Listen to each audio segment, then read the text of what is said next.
Alléluia. J'aimerais que tu gardes la même position. Nous allons lire un texte, deux textes plutôt. Nous allons lire le texte de base dans 2 Timothée. Nous allons commencer par là. Est-ce que tu peux trouver 2 Timothée 4? On va lire à partir du verset 2. La Bible dit ceci. Est-ce que quelqu'un a trouvé? La Bible dit ceci. Proclame la parole, insiste, que l'occasion soit favorable ou non, convainc, réprimande, encourage par ton enseignement avec une patience inlassable, car le temps viendra où les hommes ne voudront plus rien savoir de l'enseignement authentique. Au gré de leurs propres désirs, ils se choisiront une foule de maîtres à qui ils ne demanderont que de leur caresser agréablement les oreilles.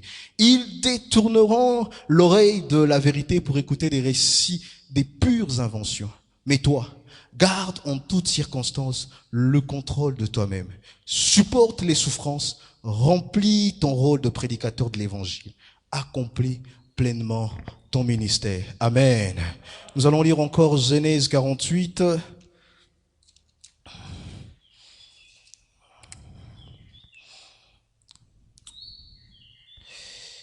Yes. Genèse 48, nous allons commencer à partir du verset 12. Joseph reprit ses 2 enfants d'entre les genoux de son père et se prosterna face contre terre. Puis il les prit tous les 2, Éphraïm à sa droite, donc à gauche d'Israël, et Manassé à sa gauche, donc à droite de son père. Il les fit approcher de lui, mais Israël tendit la main droite et la posa sur la tête d'Éphraïm, qui était plus jeune, et sa main gauche sur la tête de Manassé. Il croisa donc ses mains, bien que Manassé fût l'aîné.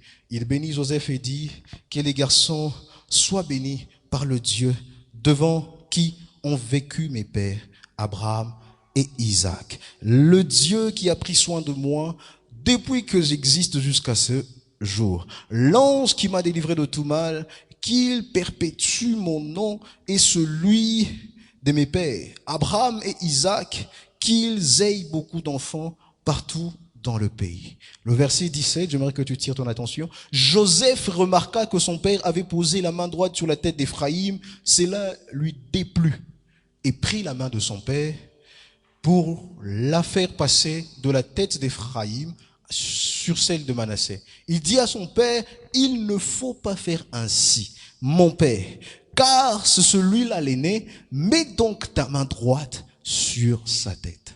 Mais son père refusa et dit, je sais, mon fils, je sais. Celui-là aussi deviendra un peuple, lui aussi sera grand, mais son frère cadet sera plus grand que lui. Et sa descendance formera des nations entières. Amen. Amen.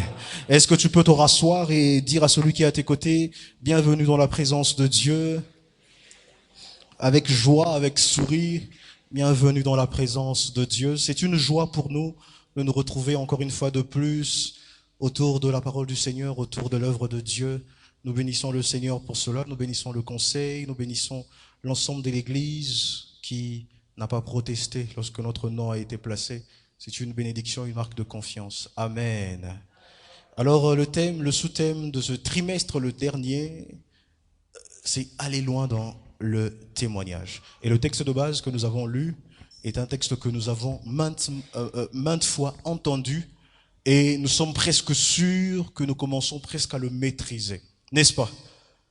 Voilà. Alors, je ne vais pas m'attarder sur le texte de base. Je crois que les orateurs sont passés dessus et ont certainement dit beaucoup de choses intéressantes et sur lesquelles nous avons prié. Je vais simplement m'attarder sur les contours de ce texte, du livre en question qui contient ce texte-là.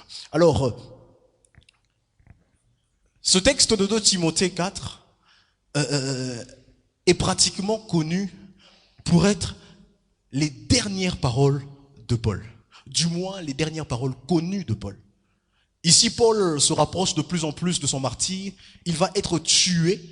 Et ces textes, l'ensemble de ce texte de Timothée et de Tite, font partie des derniers textes que Paul écrit. Et Paul s'adresse à son fils dans la foi, celui à qui il va passer le flambeau pour qu'il continue l'œuvre du ministère et qu'il puisse ensuite, à son tour, bâtir des églises. Et lorsqu'il écrit cette lettre, Paul est en prison, enfermé par Néron, et Timothée se trouve à Éphèse.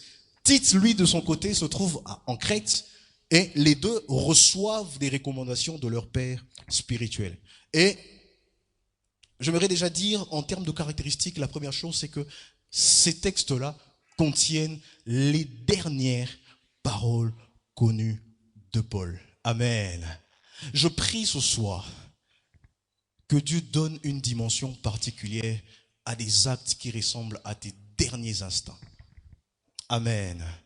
Que Dieu donne une dimension particulière à ces choses que les hommes regardent comme étant tes derniers pions. Pendant que tout le monde voit Paul en prison, nous, aujourd'hui, nous avons la révélation que ceci fait partie des dernières recommandations de Paul. Pendant que tu es en train de faire quelque chose de simple et d'ordinaire, qui ressemble à parce que tu n'as plus le choix, que Dieu donne à ces choses une dimension particulière.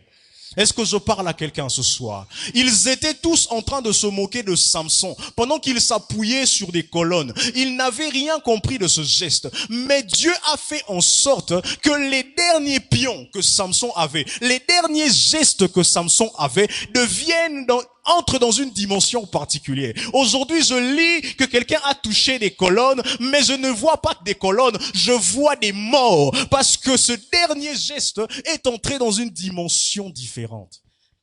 Amen. Alors pendant qu'au boulot, on sera en train de t'acculer, on sera en train de te faire travailler, on sera en train de te charger sans bien te payer. Alors les résolutions que tu prends de bien travailler, de bien te donner, que le Seigneur donne à cela une dimension particulière. Et lorsque l'on parlera de ta promotion, on dira de lui qu'il restait tard au bureau, il souffrait, il ne mangeait pas, il dormait ici, mais le Seigneur a fait en sorte que ça entre dans une dimension particulière. Amen, amen. Quelqu'un a besoin de témoigner cette année. Oui, j'étais en train de voir quelqu'un en train de dire, bon, 2020, et rise. Et façon seulement. J'étais triste. Il y avait tellement de projets qui sont tombés à l'eau. Il y a tellement de choses qui sont passées à côté. Quelqu'un même a eu l'impression de ne pas avoir vécu 2020. Il y a même des gens qui ont écrit à partir pour ce qui s'agit de sa vie, il va faire 2019, 2021. 2020 n'existe pas. Mais que Dieu donne à ces derniers instants de 2020 une dimension particulière. À ta vie, à cette église, à tes projets, à ta famille, dans ton foyer. Que Dieu donne dans tes gestes qui ressemblent à des gestes d'essoufflement. Aujourd'hui, tu as l'impression que tu cherches Dieu parce que tu es essoufflé. Tu ne sais plus vers qui te tourner. Que Dieu donne à cette attitude que tu as une dimension particulière. Et que tu puisses récolter le fruit de cela. Amen, amen.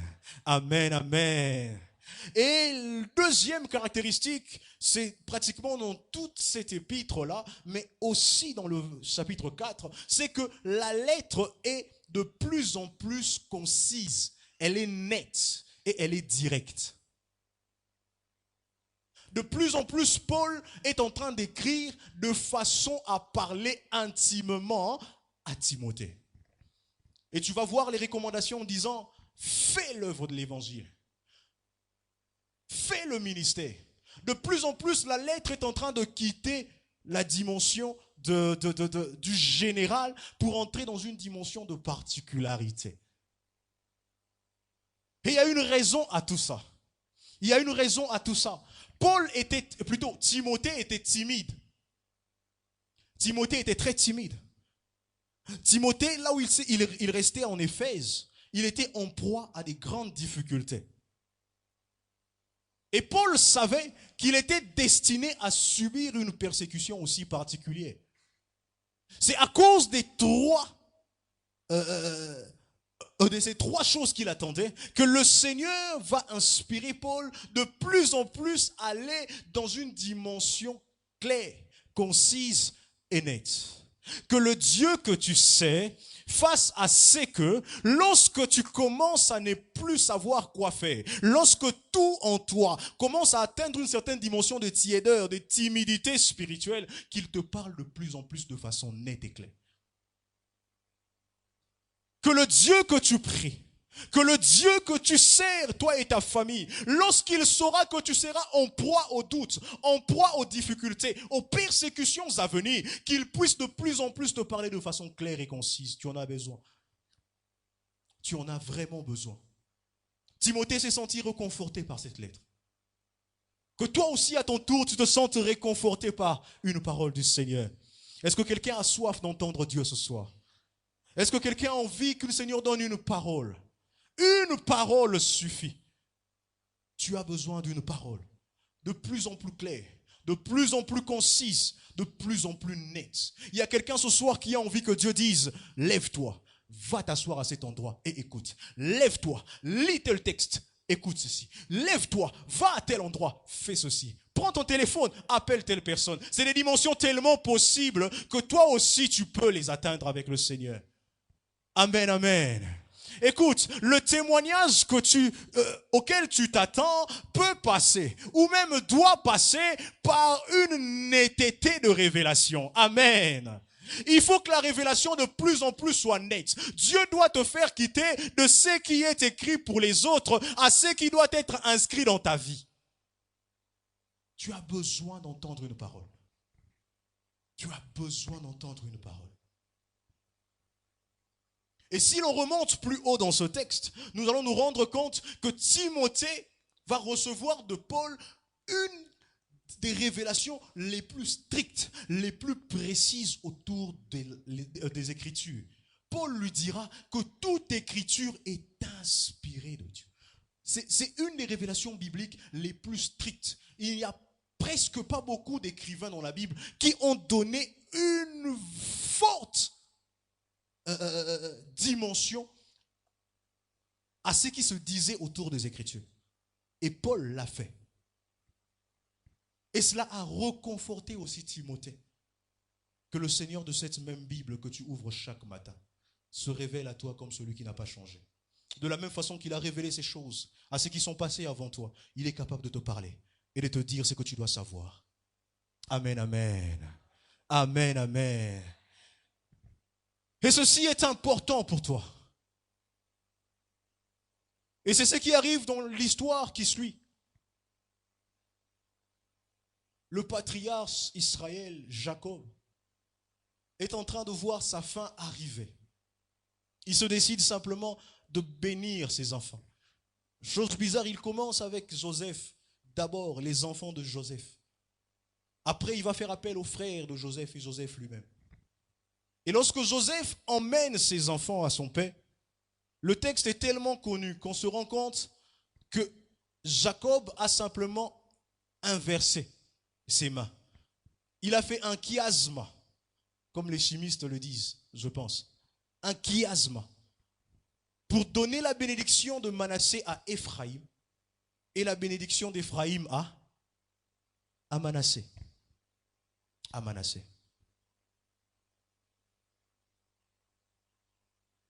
Et ce que j'aime, c'est qu'il met un préalable à toute cette dimension-là. Parce que le Seigneur s'était révélé à lui. Le Seigneur avait dit à Jacob que je te donnerai des enfants dans ce pays-là.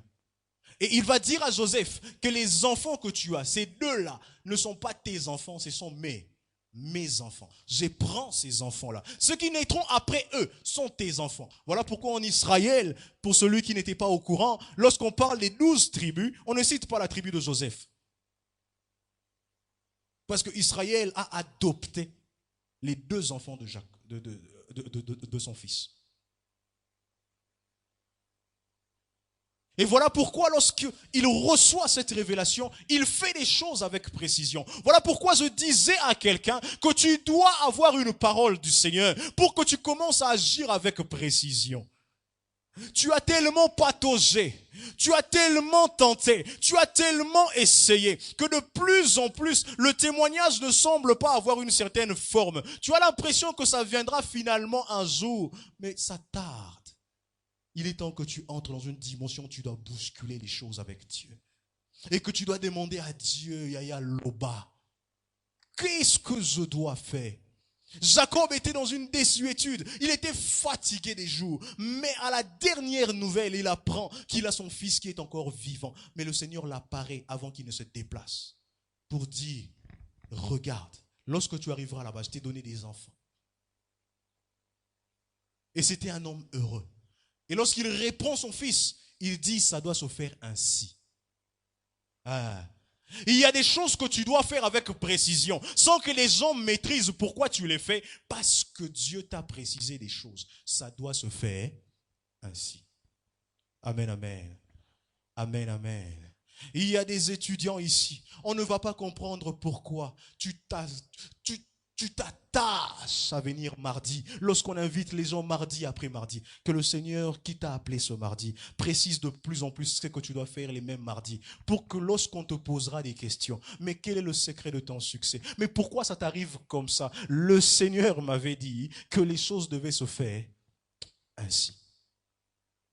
Amen. Amen. J'aime la réaction de Joseph. Joseph dit, on dit de Joseph que c'est que son père avait fait l'a déplu. Il voulait que la bénédiction se fasse comme ça. Il tenait à ce qu'on bénisse Manassé avant qu'on bénisse Ephraïm. Logique, parce que Manassé c'est l'aîné et Ephraïm c'est le cadet. Mais lorsque Dieu a un projet, lorsque Dieu veut t'emmener quelque part, ou il veut placer ton témoignage très haut, il n'a que faire de la logique. Amen. Amen. Alors pendant que les hommes vont te présenter Manassé avant Ephraïm, Dieu est capable de te donner Ephraïm avant Manassé. Amen, amen. Et c'est des choses que tu maîtrises de plus en plus lorsque tu avances dans la révélation avec le Seigneur. Lorsque tu comprends que Dieu veut que je passe par là. Dieu tient à ce que je passe par là. Il est temps que tu arrêtes de souffrir parce qu'il semblerait qu'avant la bénédiction, c'est la souffrance. Non, je veux que tu souffres parce que Dieu a dit que tu dois passer par là. Amen. Si tu dois souffrir, c'est parce que Dieu veut que ça passe par là. Écoutez, bien-aimés, il y a des gens, je suivais le partage des biens dans la famille de Walmart. Un vieux monsieur qui est mort pendant le confinement. Il était très riche. Il était quasiment la 5e fortune mondiale, estimée à pratiquement 55 milliards de dollars. Il avait 3 enfants. En une journée et en une signature, 3 personnes sont devenues milliardaires quand ils ont partagé l'argent.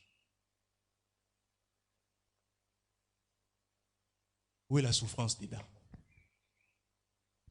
Où est la souffrance dedans avant bénédiction? Ils étaient des gens quelconques. Ils n'étaient même pas classés dans les listes Forbes et tout le reste. Mais lorsqu'ils ont signé les documents, papa est mort, on a signé un document. Le lendemain, on a remplacé papa par 3 de ses enfants dans cette liste-là.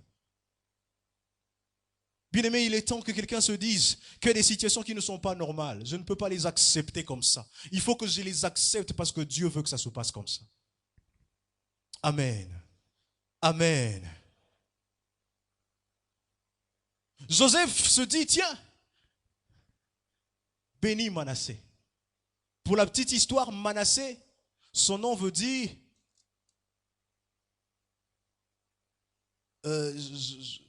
pour ne pas trop confondre Manassé et Ephraïm, voilà, Manassé veut dire celui qui fait oublier. Et Ephraïm veut dire celui qui est fécond. Et Joseph, lorsqu'il vient, il présente à son père celui qui fait oublier, parce que c'est la logique. Dieu doit d'abord m'essuyer des larmes avant de me bénir. Mais Dieu dit non. Celui qui est fécond avant de t'essuyer des larmes. Amen. Que Dieu te donne d'abord une provision. Pour que tu avances avec la provision. Lorsque Dieu va te mettre celui qui est fécond, tu dois savoir que je suis fécond d'abord, avant qu'on ne m'essuie les larmes. Je n'ai pas d'abord besoin de pleurer. Non, pourquoi? Il n'y a aucune logique dans ça. Il n'y a aucune logique dans ça. Ce chiasme-là est tellement profond. Il est tellement profond. Lorsque le monde vient pour dire qu'il faut d'abord que tu passes ATB1, Aninitin, c'est quoi les trucs de la fonction publique? Ouais, voilà. Et puis après, CG. Oh Seigneur, je prie un Dieu qui sabote le gouvernement et finit par te placer là, au-dessus. Hein? Pas pour rien. Parce qu'il sait que tu es d'abord fécond. Tu es une bonne terre. Amen, amen. Et c'est des gens comme ça, qui spirituellement, j'aime le dire, ont compris, comme Corneille, qu'aux âmes bien-nées, la valeur n'attend point les nombres d'années.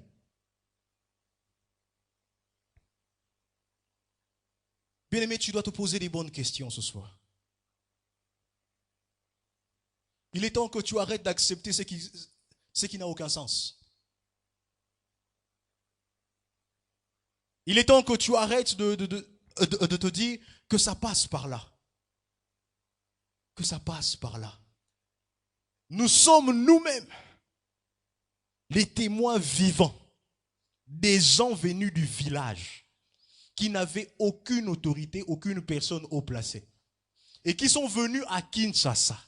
Ils ont travaillé et ont commencé à acheter des maisons et des véhicules. Mon père n'avait personne. Il a quitté le village à 14 ans. Il n'avait personne à Kinshasa ici. Si Dieu est capable de faire ça, si Dieu est en mesure de faire ça, il avait du travail sans être diplômé en je ne sais quoi.